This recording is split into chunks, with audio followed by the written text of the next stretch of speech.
Det jeg håber på, det er, at det vi har sådan drømt om som idrætslærer, det er, at vi sådan ligesom kan skabe en trinvis udvikling og kan dokumentere den udvikling, fordi det har vi haft svært ved førhen.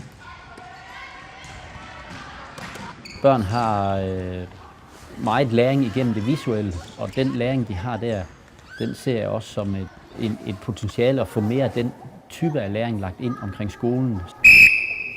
I får lige 2 minutter til at sætte jer ned og kigge jeres videoer igennem. Når de 2 minutter er gået, så bytter I station. Er I med på det? Den måde, de lærer i fritiden, at det i højere grad bliver en del af didaktisk praksis. Og dermed tror jeg, at skolen bliver mere nærværende for eleverne også.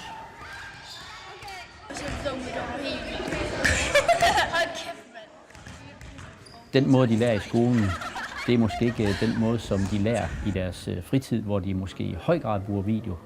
Hvor jeg synes, at den didaktiske verden, altså skoleverdenen, den skal forsøge at tilegne sig nogle af de læringsformer, som eleverne bruger eller de unge mennesker bruger i deres fritid.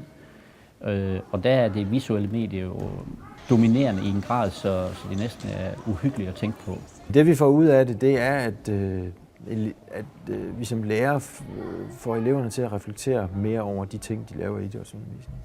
En anden ting, vi får ud af det, det er, at eleverne får et redskab til at samle nogle af deres bevægelser på en platform som en slags, digital portefølje, hvor de kan se over tid en udvikling i deres bevægelser. Altså, jeg vil helt klart nu når vi er i gang med Kidsvolley her, til næste år, prøve at gå ind, når de har uploadet nogle øvelser, og gå ind og se på, hvad er det for nogle ting, vi lavede sidste år, og hvor er vi nået til nu, både rent udviklingsmæssigt, men også sådan, idrætsudviklingsmæssigt.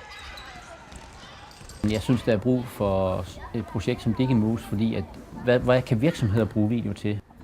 Jeg synes jo, det er lige så interessant, hvad vores ungdom kan bruge video til i forhold til, hvordan lærer de i skolen.